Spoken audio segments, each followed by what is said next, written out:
There's a family you've never heard of, a dynasty. That made the Sacklers look like amateurs. They didn't just profit from addiction. They industrialized it, they weaponized it, and they turned an entire nation into their customer base, the Sackler family, the billionaires. Behind OxyContin made headlines for destroying hundreds of thousands of American lives. They made $20 billion before the law ever caught up. But a century before them, another family pulled the exact same con, on a scale 10 times bigger. They addicted millions. They destroyed generations. And they reshaped the entire economy of Asia. When it was over, when the bodies were counted, when the smoke cleared, they didn't go to prison. They didn't lose their fortune. They were knighted. They were celebrated. They got their names carved into universities, libraries, and hospitals, because that's how drug empires really work. You don't hide your crimes. You polish them. You donate your way into respectability. And by the time anyone realizes what you've done, you're too powerful, too philanthropic, to clean, to touch. This is the story of the Sassoon family, the original global narco dynasty, the cartel that built modern Mumbai, bankrupted Qing China, and walked away as heroes. And if you think this is ancient history, if you think the world learned its lesson, look inside your medicine cabinet, because the same playbook is running again. Different names, different drugs, same system.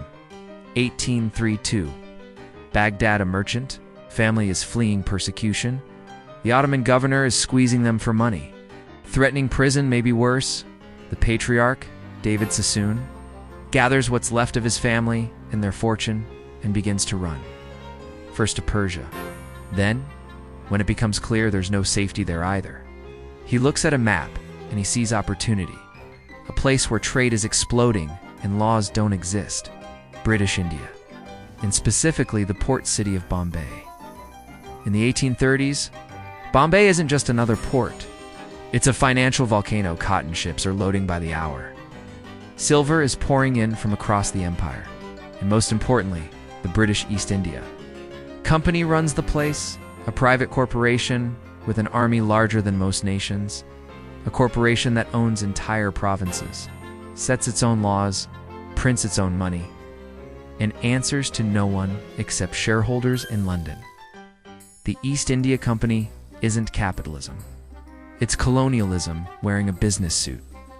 By the time David Sassoon arrives, this company has already colonized India not through diplomacy, but through war, annexing kingdoms, installing puppet rulers, and turning millions of farmers into low-wage labor for an empire built on extraction. And the company's biggest product, the one that fills its coffers more than anything else, isn't cotton, it's opium, David. Sassoon arrives in Bombay with almost nothing, but he carries three things that matter more than money. First, connections, a deep merchant network that stretches from Basra to Aleppo to Calcutta, built by his father, who once served as the chief treasurer of Baghdad. These weren't business acquaintances, they were family ties. Religious ties, trust forged over generations, in a world without enforceable contracts. Where credit and loyalty are currency, that network was gold. Second, knowledge. Sassoon had grown up inside the machinery of empire. He understood politics, how to read power, how to make himself useful to men in charge. He knew what most merchants didn't. The fastest way to wealth isn't competition. It's collaboration with power. And third, timing. Because he arrives at the precise moment the British Empire is about to solve its biggest economic problem by turning India into a drug factory, the addiction economy. Here's the backdrop. Britain is obsessed with China, not politically. Economically, every cup of tea in London comes from China. Every piece of fine porcelain, every roll of silk China produces. Britain consumes, but China doesn't want anything. Britain makes. The Qing dynasty looks at British wool and metalworks and laughs. They have better artisans, better fabrics, better everything. So when British traders show up demanding trade, the Chinese say, Fine. Pay in silver. And for decades, that's exactly what happens. Millions of pounds of silver flow from Britain to China every year, the empire's bleeding wealth. By the early 1800s, Britain is losing so much silver that economists warn the monetary system itself could collapse. The empire needs Chinese goods too. Survive, but has nothing China wants. So the British come up with a plan that's equal parts brilliant and monstrous. If China won't buy British goods, they'll buy British drugs. Britain will grow opium in India, flood China with it, and get their silver back, one addict at a time. It's one of the most evil economic strategies ever devised. Turn addiction into foreign policy. By 1830, the British East India Company is producing over 1,500 tons of opium every year. Farmers are licensed to grow poppies. Under government control, the raw opium is collected, processed in state-run factories, packed into uniform chests, and sold at auction to private merchants, who then ship it to China. This isn't a back alley operation. It's the foundation of the colonial economy. 14% of India's entire revenue, 1 out of every 7 rupees, comes from opium. That means the roads, the schools, the soldiers' salaries, even the governor's mansion, all funded by drug money. Opium isn't contraband. It's policy. And it's into this system that David Sassoon walks, with his connections, his timing, and his hunger. He sees what others don't, that the empire has created a perfect criminal enterprise, legalized by law, protected by guns, and open for business. David Sassoon starts small, buying opium at auction and shipping it to China. But he isn't satisfied being a middleman. He's too smart for that. He understands that true wealth comes not from participating in the system, but from owning it. Within a decade, the Sassoon family goes from refugees to cartel bosses, not through violence, but through logistics, finance, and precision. They don't just trade opium, they own the fields, the warehouses, the ships, the insurance companies, and the politicians. They become the British Empire's most efficient subcontractor, the merchant family that could do what the empire couldn't be seen doing by the mid-1830s. David Sassoon is no longer a merchant. He's an institution. His family business now spans oceans, languages, and laws. He finances poppy cultivation across India, providing loans to farmers not for food, but for drugs. He owns the warehouses where the opium dries. He owns the ships that carry it. He even insures those ships through his own company, turning every loss into another source of revenue. Every link in the chain, from the field to the addict, runs through the Sassoons, and most importantly, they operate with the full blessing of the British Empire. They're not outlaws. They're partners. The empire needs plausible deniability. The Sassoons need legal protection. It's a perfect match by 1836. Sassoon and Company is exporting 30,000 chests of opium to China each year. Each chest weighs over 120 pounds. That's 3.6 million pounds of refined narcotics, entering Chinese ports annually. Within 4 years, that number doubles. By the 1840s, it S1 chests roughly 7 million pounds of opium a year. Let that sink in. 7 million pounds, every ounce of it manufactured in India, every ounce protected by British law, every ounce feeding a nation's collapse. Across China, addiction spreads like wildfire. Coastal cities like Canton, Xiamen, and Shanghai are drowning in opium dens. Merchants smoke through their profits. Fathers sell their possessions. Farmers abandon their fields. Workers stop working. Shops close. Children starve. Productivity collapses. And the silver, the treasure that once flowed into China for tea, is now flowing back out, straight into the hands of Britain and the Sassoons. country that once bankrupted empires, is now being bankrupted by addiction. And the irony is brutal. The same silver that built the Qing Dynasty is now fueling the machine that's destroying it. The man who said no in 1839. One man stands up to stop it, Lin Zexu, a Chinese official appointed by the emperor to end the opium trade. He's not corrupt, he's not afraid, and unlike most politicians of the time, he's not for sale. When he arrives in Canton, the epicenter of the trade, he moves fast. He surrounds foreign warehouses, demands that all opium stock be surrendered immediately.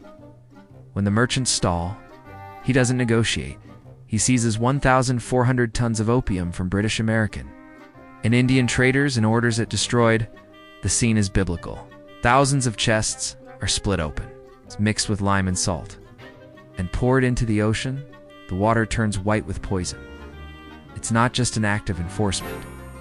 It's a statement China is saying, no more. Lin then writes a letter to Queen Victoria. It's polite, formal, and devastating. He asks, how can Britain, a nation that bans opium at home, justify selling it abroad? He points out that British doctors use it only in tiny, controlled doses because they know it destroys the body and mind.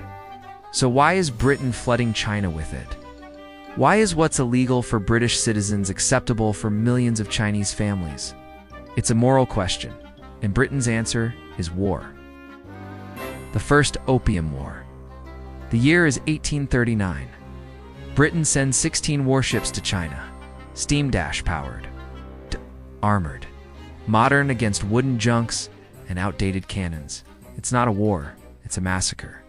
British forces bombard coastal defenses, blockade ports, and slice through China's navy like paper. They march inland, looting and burning as they go. The Qing Empire, centuries old, is helpless. In 1842, the war ends with one of the most humiliating documents in modern history, the Treaty of Nanking. China must pay Britain $21 million silver for war costs. They must open 5 new ports to British trade. They must hand over Hong Kong forever, and they must give British citizens immunity from Chinese law. Notice what's missing. The treaty never mentions opium. It doesn't have to, because by forcing China to open its ports, the trade is now unstoppable. The floodgates are open. The Sassoons, who financed British troops and supplied ships during the war, are rewarded. They get first access to the new ports, exclusive trading, rights, new warehouses, new shipping lanes.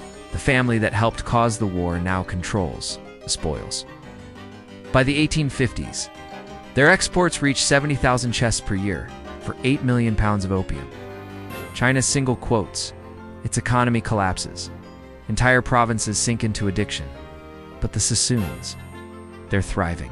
Their name is on libraries, schools, and hospitals across Bombay. They're donating to synagogues, orphanages, and charities. Their philanthropy is so loud that it drowns out the screams coming from across the South China Sea. To the British, they're heroes, proof that the empire creates opportunity. To India, they're benefactors, the rich foreign family funding progress. And to China, they're executioners in silk gloves. Meanwhile, back in London, the moral outrage is nowhere to be found. Opium is illegal in Britain, yes, but the profits from India. They build universities, pay off debts, and fund industrial expansion. British banks finance the shipments. British insurers protect them. British manufacturers build the ships, and the British government collects the taxes. Addiction isn't just a tragedy, it's GDP. By the late 1840s, the Sassoon Empire is untouchable. Their wealth flows from India to China to Britain and back again.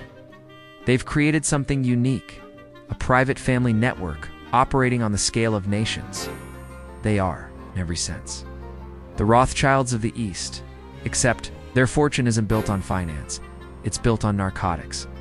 And when anyone asks how they made their money, the answer is simple: they don't. Because nobody asks.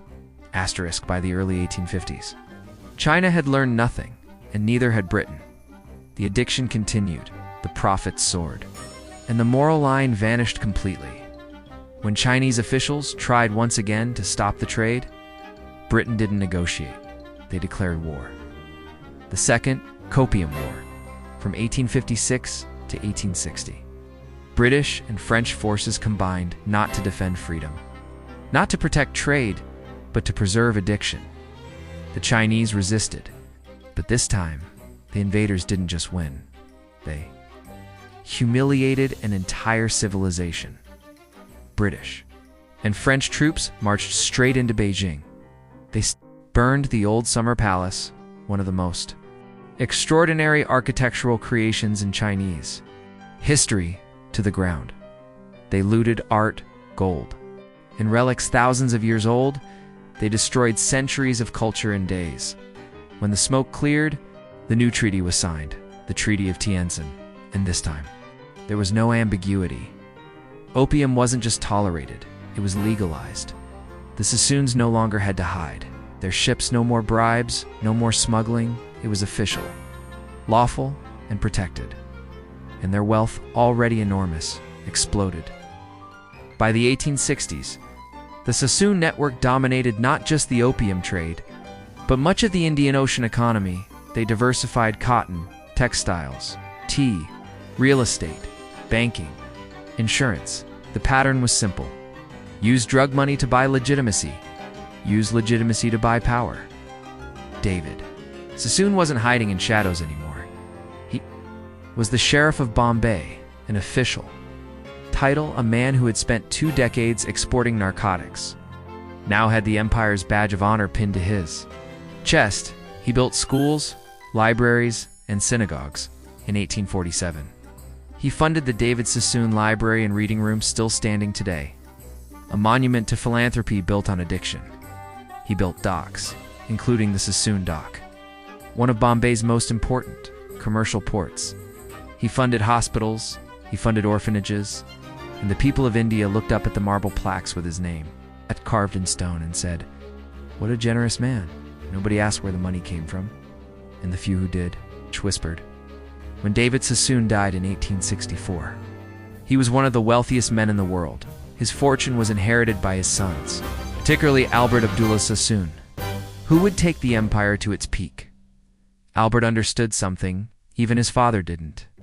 If you give enough money away, you can rewrite your legacy. So that's exactly what he did. He poured opium money into infrastructure, railroads, factories, and universities. He donated so loudly that people forgot to ask questions. In 1872, Albert Sassoon was knighted by Queen Victoria, a British titled knight, as commander of the Order of the Star of India, for a man whose family had bankrupted a nation. A year later, London gave him a greater honor, the freedom of the city. No Jewish family had ever received it before, not even the Rothschilds. Think about that. A dynasty built on narcotics. Now ranked above the greatest bankers in Europe, they'd done it. They had laundered a global drug empire into respectability. And they did it through the oldest trick in the book. Philanthropy, charity, is not generosity. It's camouflage. Every school, every hospital, every library with their name. It wasn't an apology. It was insurance. It was a shield. When you control the narrative of your own legacy, you never have to explain the cost of your fortune. The Sassoons built Bombay. They built trade. Networks that powered India's economy for a century. They built cultural institutions that still exist today, and yet every brick, every stone, every ledger entry traces back to addiction. But the system didn't punish them, it rewarded them. The British Empire needed men like the Sassoons, men who could profit from destruction while wearing the mask of civilization, men who could make blood. Money looked like progress. By the late 19th century, Victor Sassoon, David's great-grandson, had taken the family business global. The center of gravity shifted from India to Shanghai. The rising jewel of Asia and Shanghai, under British control, became what Hong Kong would later be, a city built on trade, opium, and corruption wrapped in glamour. Victor Sassoon owned half of it. Hotels, office towers, apartment blocks. He was known as the Prince of the Bunt, a man who threw lavish parties while Chinese addicts collapsed in alleyways a few streets away. It was the perfect symbol of the New World. The empire that had destroyed China's sovereignty now used Chinese land to build Western wealth. And the Sassoons were once again at the center, smiling, donating, expanding. This great irony, by the early 20th century, opium was no longer the family's main product, but it was still the foundation beneath everything they built. When you build an empire on addiction, the drugs eventually change, but the business model doesn't. The Sassoons. Opium profits had been reinvested into legitimate industries, textiles, shipping, finance. They had bought legitimacy. And now, legitimacy paid dividends. They had mastered the ultimate transformation from traffickers to tycoons, from pariahs to patriots. And when you looked at the skyline of Bombay or Shanghai, you saw their names engraved in stone. But what you were really seeing was the architecture of amnesia. That's how drug empires survive. They don't disappear, they just change their skin. By the mid-20th century, the empire the Sassoons built was showing cracks. The family had expanded across continents, but history was about to catch up. In 1949, when the Chinese Communist Party took control of mainland China, everything changed overnight. Every foreign asset, every hotel, bank, factory, an apartment building was seized by the state. No compensation, no negotiation, just confiscation. For the first time in a century, the empire built on addiction collapsed, not by competition, but by revolution. Victor Sassoon fled Shanghai with whatever cash he could carry. He relocated to the Bahamas, leaving behind an entire fortune, over $1 billion, and today's money gone in a single stroke. The irony was cosmic.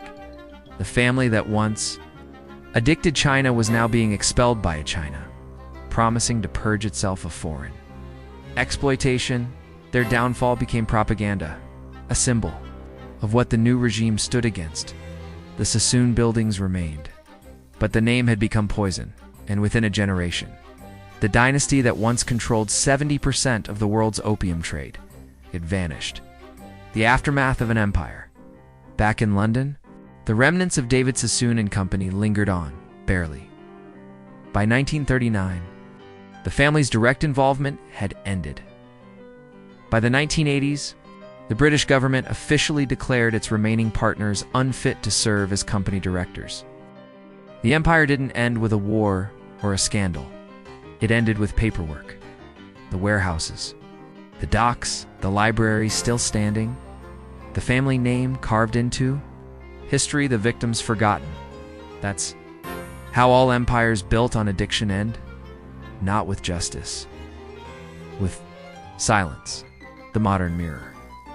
A century later, the same story played out, this time in America. Different names, different drugs, same structure. The Sackler family. Owners of Big Pharma built their fortune on OxyContin, a drug they marketed as safe.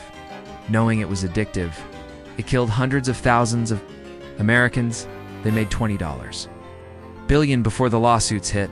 They weren't the first family to weaponize dependency. They were just the first to do it on American soil. And just like the Sassoons, when the pressure came, they didn't lose everything. They paid fines. They declared bankruptcy. They gave up a few billion, kept the rest. The Sacklers lost their reputation, but not their wealth. Their names came off museum walls, the Louvre, the Tate, the Met, but their money stayed in trust funds, foundations, and offshore accounts. Their heirs will reappear under new names, with new companies, donating to new causes, because that's how dynasties survive. They don't vanish, they mutate. The industrialization of dependency, the modern pharmaceutical industry didn't invent this model, it perfected it. Johnson & Johnson, McKay, Sassoon. Cardinal Health Amory, Source Bergen, these companies shipped billions of opioid pills into small American towns far beyond any reasonable medical need. They had the data. They saw the patterns. They kept shipping anyway. They've paid billions in settlements, but they're still in business. Still profitable, just like the British East India Company after the Opium Wars. When profit and policy align, addiction isn't an accident. It's a business model. And it doesn't stop with opioids, antidepressants, prescribed for decades, ADHD medications that create dependency, benzodiazepines, marketed as harmless, maintenance treatments that last for life. Modern medicine no longer cures disease. It manages it indefinitely, Permanent subscription to survival, the Sassoons built their fortune on opium. Modern corporations build theirs on chemistry. Different molecules, same math. Dependency equals profit. Recovery equals loss. The substance changes. The incentive never does the cycle. History doesn't repeat, it refines. The pattern always follows the same 4 beats. Build an empire with state protection. Profit from mass addiction. By legitimacy through philanthropy, collapse quietly. After the damage is irreversible, then the next generation rewrites the story. They call it innovation. They call it medicine. They call it progress. The result is always the same. Addiction scaled, industrialized, and forgotten until it happens. Again, the legacy of respectability. Walk through Mumbai today, and you'll still see the Sassoon name carved in. Stone.libraries, hospitals, schools, beautiful buildings. Funded by destruction, monuments to philanthropy, built on pain. It doesn't erase the good those institutions did, but it changes what they mean, because behind every marble column is a shadow. Respectability is the most valuable product an empire ever sells, and the Sassoons mastered that sale. They turned addiction into infrastructure, pain into progress, and blood into legacy. The Frostline. Closing. David Sassoon died in 1864, wealthy, honored, and unpunished. His son Albert died in 1896, knighted by the British Empire. Their family is remembered for libraries, not narcotics. The Sacklers will follow the same script. They'll fade from headlines. They'll re-emerge as philanthropists. Their heirs will fund universities, medical research, maybe a museum, and the public will forget, because that's how time works. It buries the bodies and polishes the names. The Sassoons called it commerce. The Sacklers called it healthcare. The next family will call it innovation, but underneath every generation's polite language is the same truth. They turn human suffering into profit. They donate enough to buy silence, and they wait long enough for history to forgive them by then. They're gone. Their families are rich, and the buildings with their names aren't. Memorials to the people they destroyed. They're monuments to how well the system hides its crimes.